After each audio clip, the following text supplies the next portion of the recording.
There's another amazing ministry that I'm excited that we have a guest speaker to share about. It's called the Red Springs Missions Camp. Our youth was able to go last year, and there's so much that they have to offer. I just am eager to hear about it, and I'm excited to have them, Teresa Osborne, and we have her husband Larry here. They've been missionaries through the Baptist on Mission for about 20 years. They've worked in Sri Lanka and New York City, and the past 15 years have been at the Red Springs Missions Camp. So I'm excited to hear more about it. Thank you for coming.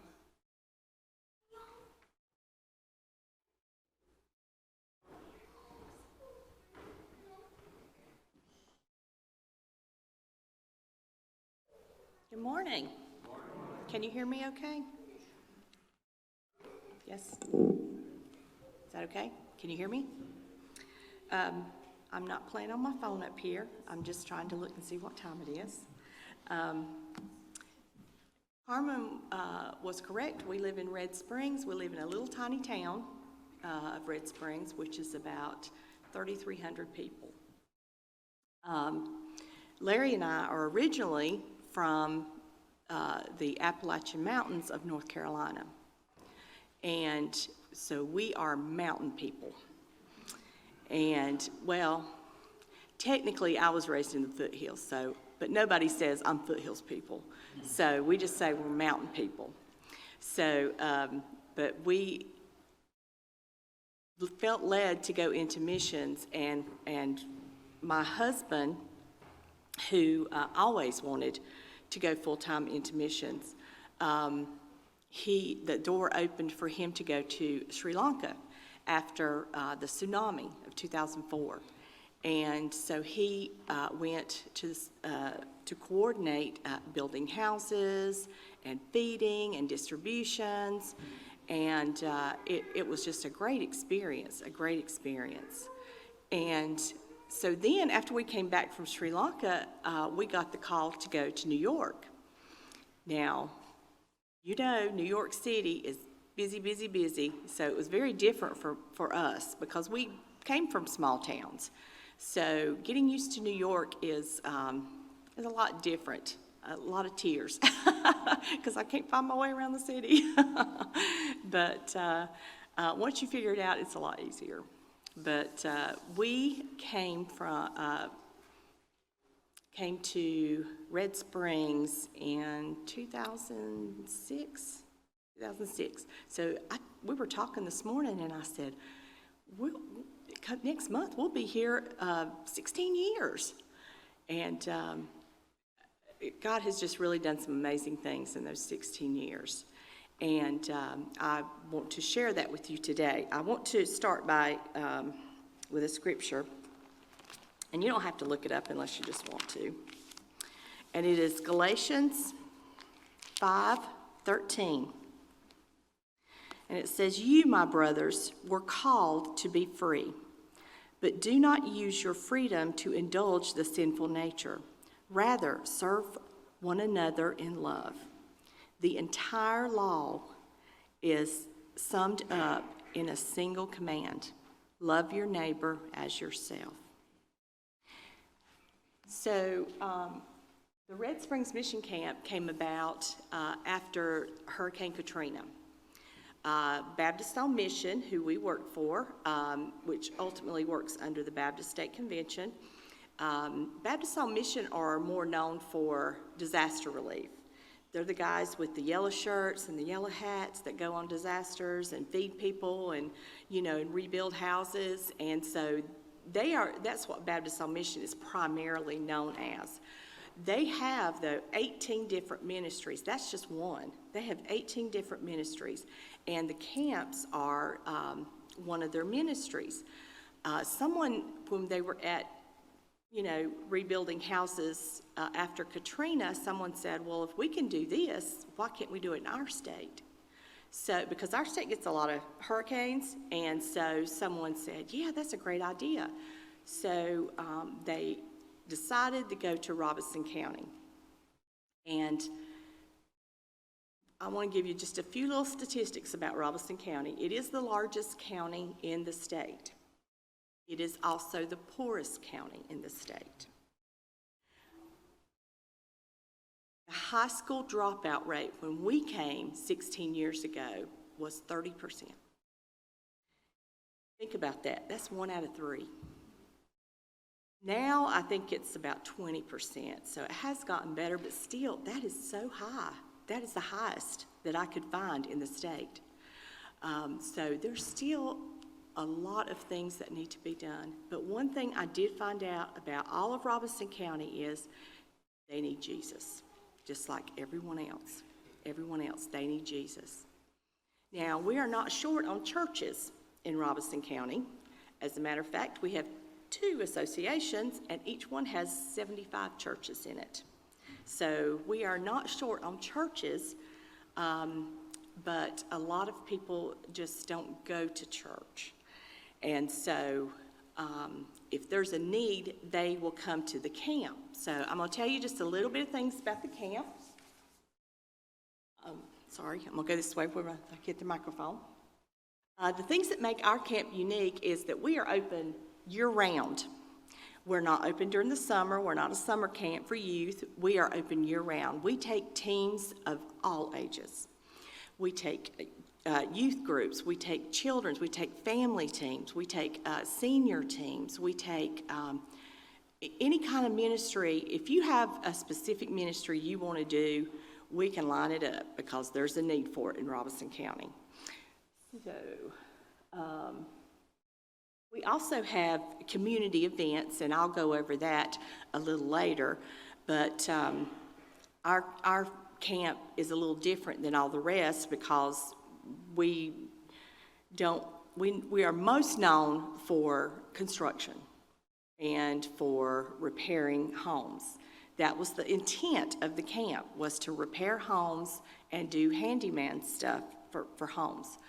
But when Larry and I came, one of the reasons that they hired us was because we had been in New York, which is a completely different scenario, and they knew that we would bring something original to Red Springs. So we are more known, next slide. We are more known for disasters, and there's those yellow hats and yellow shirts. And when a disaster, our camp is equipped to cook for 5,000 people a day. Now that's more than the town, but if we had a staff during a disaster, we could feed 5,000 people a day. We have only did that during a disaster after Matthew. We cooked on gas stoves because we didn't have any power. We were in the dark. Somebody hooked up generators and put lights in there, and that's how we cooked. We had rescue people coming to stay with us, so, we still had to provide for them. So we have these great cooking teams that come, and we are set up to help in a disaster. But like I said, we are better known for construction, and we still do construction. We do a lot of things. We build ramps, we roof. Not many teenage moms like their kids on roofs, but we do it safely.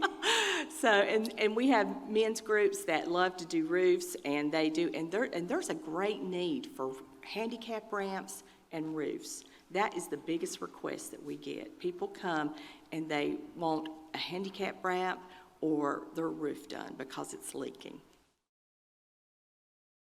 Okay, so just to let you know, we, during COVID-19, I know that everybody shut down, but the need was greater during COVID-19. The need's still there, but it's even greater during a pandemic.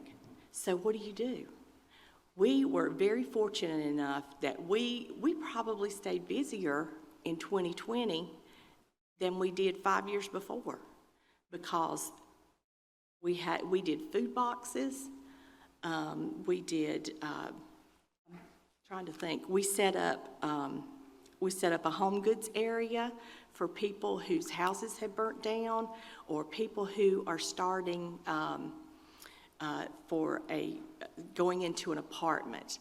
We have a lot of people request that. We also give furniture and appliances away.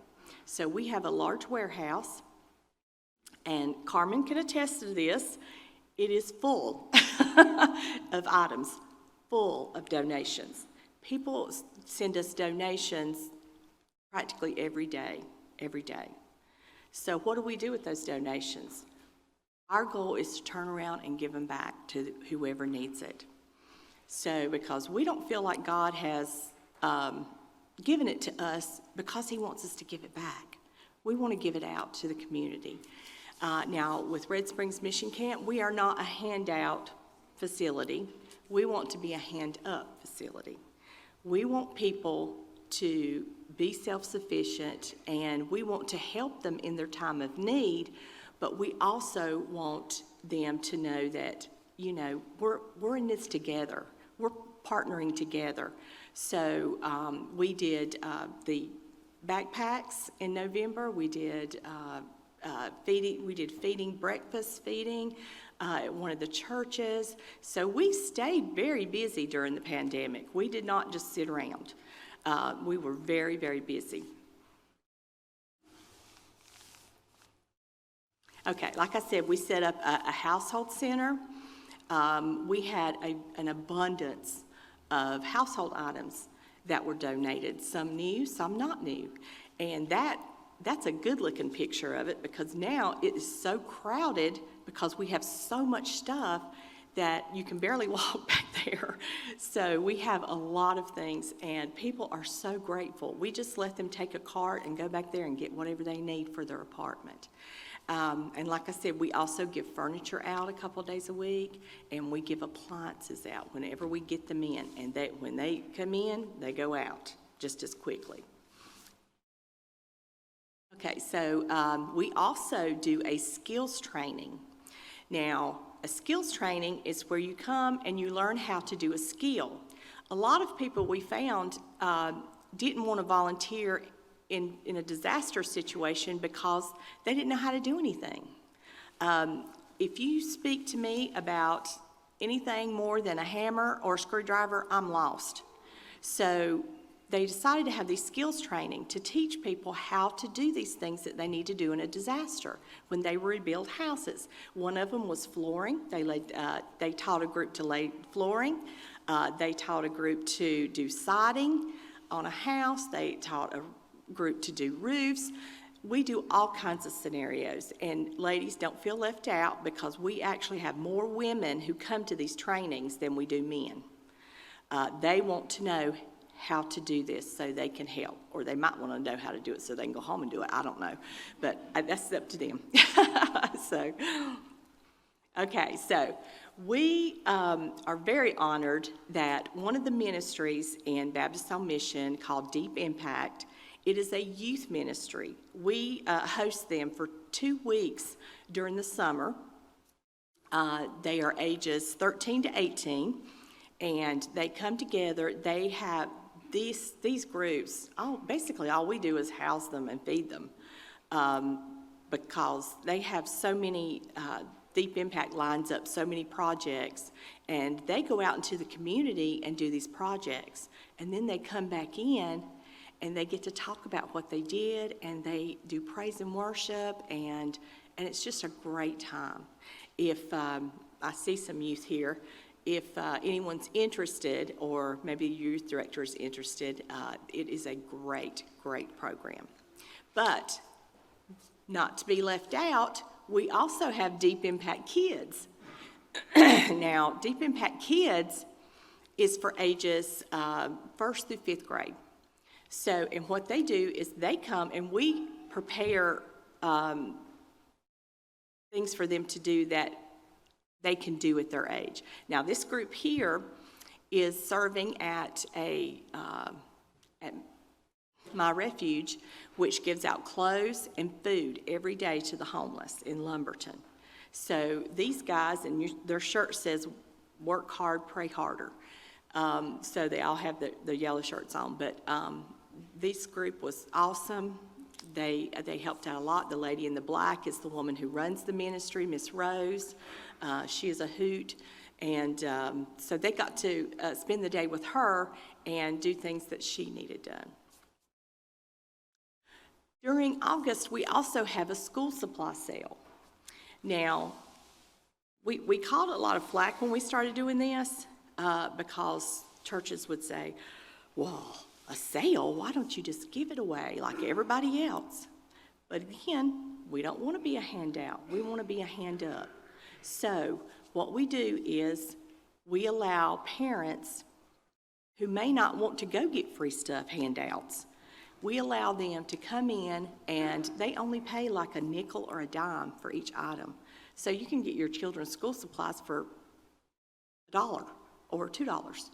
So, and people love it. They come in, they get their child's school supplies, and a lot of times they'll give a donation above what, so it's just nickel and dime stuff, but, it gives people pride that they can pay for it, that it's not a handout. Okay, so we love our volunteers that come, and like I said, we take all groups, young, old. These gentlemen here are some of our regular volunteers. They come from Winston-Salem once a month, and they stay for a week. And the one furthest away in the blue, the lighter blue, is Bob. He is, almost 90? 92. He is 92. And he could work circles around anybody. The one in the middle is Paul. They brought him. He is a widower, and so they engaged him about coming, and now he comes every month too. And then there's Dick, who comes. But these gentlemen, we usually just provide a list, and they love working at the camp, and they love doing stuff. But they are just, we love our regular volunteers. Okay, now, these are some ladies who are also regular volunteers, and as you can tell, they love to cook. They will come once a year, and they spend 2 days in my kitchen, and they cook so many desserts that it's hard to find a place to put them all because they cook so much. But we get to freeze it and we get to use it with our groups, so that's one less thing we don't have to purchase is desserts. So these ladies are fabulous. As a matter of fact, they're coming next week to do some painting. So they like to come at different times of the year, but they are wonderful to come and bake. Anybody who's interested, I could take another baking team. So go ahead. Okay, so now the backpack ministry, we partner with another ministry of Baptist on Mission, and they collect backpacks to send to the Appalachian Mountains and the coal miners, like West Virginia, and they get backpacks, and we are a center where they can drop them off. Now, when I say we're a center to drop them off, I'm talking thousands of book bags. When they bring them in, it is just one gigantic pile of book bags, and which takes up our whole worship area. So it's a lot of book bags. We'll see, somebody has to go through those book bags. So just like I saw in the video where you went to Samaritan's Purse and went through the boxes, same thing here. They go through these book bags, they see what's in them, and if it needs something, then they put it in there. The lady here, she organizes the whole thing. I don't know if any know Brenda Bullard, but she organizes the whole thing. All year long, she purchases things like toys, canned food, school supplies, and what they do is anytime that there's a bag that needs something extra in it, they will take it. Now, she pays all of this, for thousands of book bags. She pays all of this out of her own pocket. So she is just a wonderful volunteer, and she loves this ministry. So that's why she does all this. Okay, so now comes to my favorite part, is the children's Christmas parties. Every year, we do children's Christmas parties, and they are just so much fun. We have parents who come and register. The whole month of October is a register month, and parents can come and register their children, And we will place them in a party and supply, go ahead and go to the next one. Okay, so we partner with churches. Churches actually do the parties. What we do is we raise money to buy the gifts. We do gift bags. We wrap gifts. We do everything except the party. And we partner with churches to do a Christmas party. Now, it can be done at the camp, or it can be done at a church or somewhere else. But we partner with these churches, and they come and do children's Christmas parties for our local children. And it's very, we don't do it to just give these kids a party. We don't do it for that. We get to know these families. Many times, I come home after taking applications, and I hear these people's story, and I know what their life is like. And I'll just come home and just cry because it's so overwhelming what these people are having to live with. Now, probably 95% of the people who register are single moms or grandmothers who are raising their grandchildren. Now, every year, God sends a special family to us that needs an extra love. So we will provide extra if the children need clothes, if the mom needs household items, if she needs a heater. We try to provide that. I think year before last, we had a grandmother who had 4 grandchildren, and she had lost her daughter 2 weeks earlier to COVID. And the dad was in prison. And so you could tell by looking at her, she was one step away from being homeless. And she took those 4 kids in. And I was just so amazed. So me and my sister went and we shopped, and we bought underwear, we bought t-shirts, we bought socks, we bought everything we could think of that these kids needed. And plus they were at the party, so they got toys for Christmas, and all of that is just God sends a special family every year. The year before that, there was a lady, she probably wasn't, I don't know, she's in her 20s. And she came, and the second I started talking to her, she started crying. And I said, "What's wrong?" And she said that she had 2 girls, and her girls' dad had been shot and killed 3 days prior to that.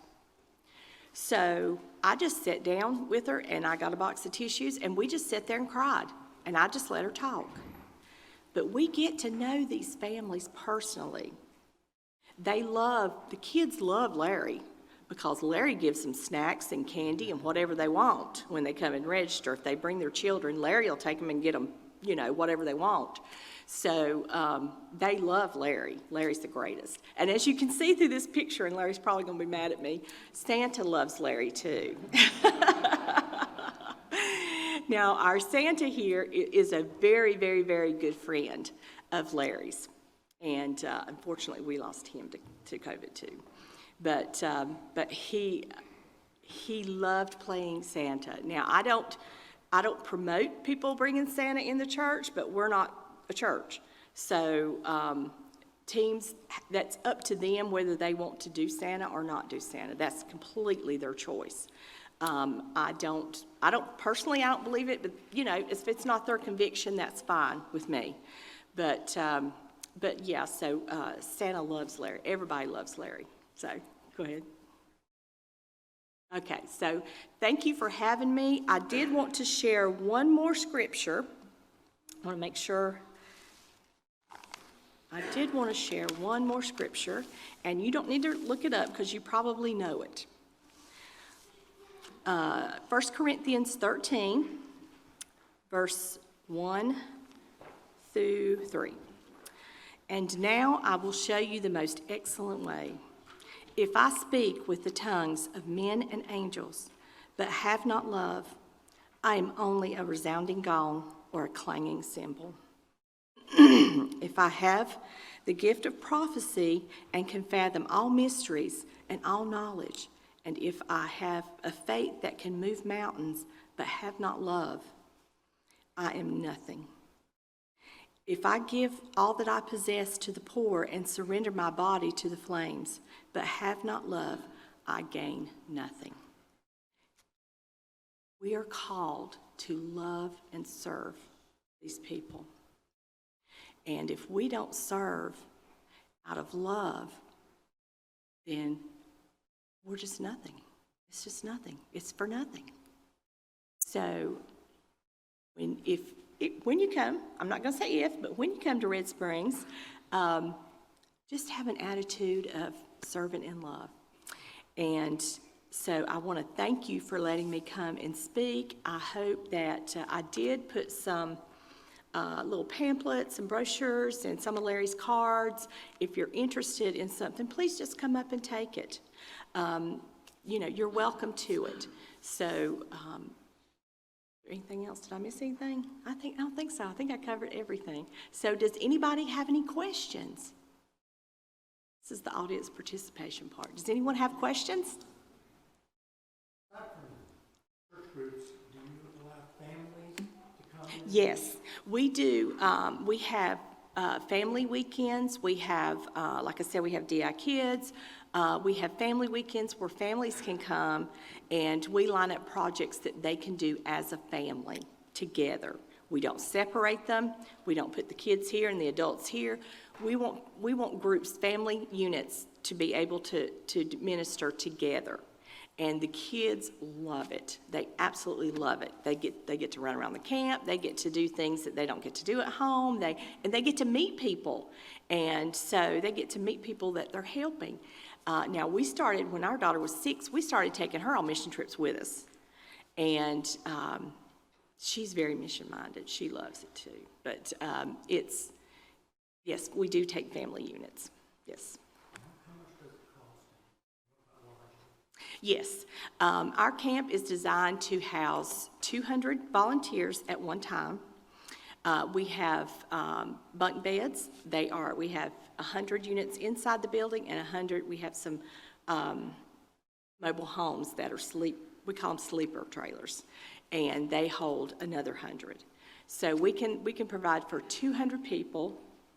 We house, we feed them, and 3 meals a day, and we send them out into the community to do projects. Now, the cost of that is it 21 or did it turn and go up? $21 a day per person. Now, that's not bad for your housing and 3 meals a day and supplemental insurance. That's not a bad deal.